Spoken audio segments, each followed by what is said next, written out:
एक बार दरूद पाक। अल्लाह मैं एक दफा दरूद पाक पढ़ूंगा और एक दफा दरूद पाक पढ़ने पे 10 रहमतें मेरे ऊपर आ गई, मेरे मदीने वाले का फरमान है, खत्म। ना अपील की जरूरत है, ना दलील की जरूरत है।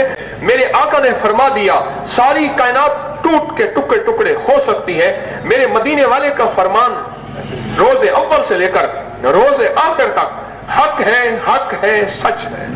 वकफा बिल्लाहि वलियम वकफा बिल्लाहि नसीरा। एक दफा दरूद पाक। मैं कहता हूं एक तस्बीह को इस अंदाज से पढ़ के देखें भाई। तस्बीह जरा इस जज्बे के साथ पढ़ के आज के बाद देखें, इस जज्बे के साथ पढ़ें, इस नियत के साथ पढ़ें, इस शौक के साथ पढ़ें, इस ज़ौक़ के साथ पढ़ें और इस कैफियत के साथ पढ़ें। वो क्या? एक दफा दरूद पाक पढ़ते ही रहमतें मेरे ऊपर 10 रहमतें आ गईं और रहमतों ने मुझे घेर लिया और रहमतों ने मुझ पे साया कर लिया।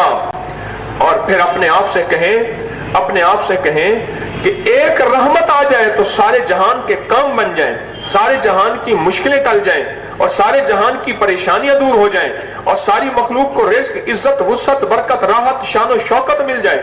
और यहां तो 10 रहमतें हैं और जो 100 दफा दरूद पाक पढ़ेगा उसको कितनी रहमतें मिलेंगी? एक दफा दरूद पाक इस तस्बीह के साथ पढ़ और कह मैं हर वक्त उसकी रहमत में हूं, हर वक्त उसकी छतरी में हूं, हर वक्त उसकी छांव में हूं। एक ऑफिसर थे, उनकी तरक्की ना हुई,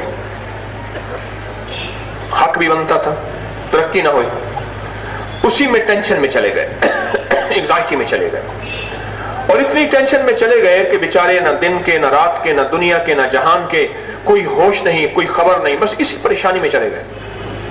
मैंने उससे कहा, मैंने कहा आप बिस्मिल्लाह करके ना दरूद पाक की कसरत करें और दरूद इस नीयत से पढ़ें जिस नीयत से मैं बता रहा हूं, इस नीयत से पढ़ें और फिर आंखों से कमाल देखें, जज्बे के साथ एक एक दरूद को, एक एक दरूद पाक को डूब के पढ़ें। हर दरूद पाक को इस नियत के साथ पढ़ें कि इसका असर मेरे ऊपर पड़ रहा और रहमतें आ रही, रहमत आएगी, बीमारी टल जाएगी, रहमत आएगी। मैदे का निजाम खराब है तो ठीक हो जाएगा, जिगर का निजाम खराब है तो ठीक हो जाएगा। आखिर क्यों, मैं आपसे एक सवाल करूंगा, आखिर क्यों सारी इलाज के बाद कहते हैं दुआ करें, सारी दवाओं के बाद कहते हैं दुआ करें, आखिर क्यों इक्तिदार मिल जाता है, मुल्क का बादशाह हाथ में तस्बीह लेके फिरता है, वो तो मुल्क का वजीर आजम है, मुल्क का सदर है, मुल्क का बादशाह है, फिर हाथ में तस्बीह क्यों, फिर किसी बाबे के पास ये दुआ कराना क्यों, फिर अल्लाह वालों की खिदमत में दुआओं करना क्यों, आखिर क्यों? उन्हें पता है कोई एक मंजिल ऐसी है, कोई एक रास्ता ऐसा है, कोई एक जिंदगी का निजाम ऐसा है जिसके बगैर हमारा गुजार नहीं। ला मलजा वला मंजा मिन अल्लाह इल्ला इलैहि, वो अल्लाह है, अल्लाह है। और अल्लाह के नबी अलैहिस्सलाम का दरूद पाक ये रहमतों का खजाना, आफियतों का खजाना, बरकतों का खजाना है। आप बहुत दरूद पाक पढ़ते हैं, अब अल्लाह के नेक बंदे हैं, लेकिन आज पढ़ना मेरी तरतीब के मुताबिक जो मैं आपकी खिदमत में अर्ज करूं वैसे पढ़ना। पढ़ के देखे तो सही। एक बच्चा रो रहा था, बच्चा रो रहा था, अच्छा रोए जा रहा था, इतना रो रहा था कि कोई कान पड़ी बात। अब मैं सोचूं कि मेरे दर्स में किसी को आवाज ही नहीं जाएगी। अब ये बच्चा रो रहा, असल में मां की तरफ रो रहा था, मखलूत मजमा नहीं था, यानी खवातीन का इलादा था, मर्दों का इलादा था। मां ने जो है बाप के पास भेज दिया। अब बाप के पास वो रोए, अचानक मेरे जी में ख्याल आया, मैंने कहा इस बच्चे का इलाज जो है ना वो दरूद पाक की रहमतों से करते हैं।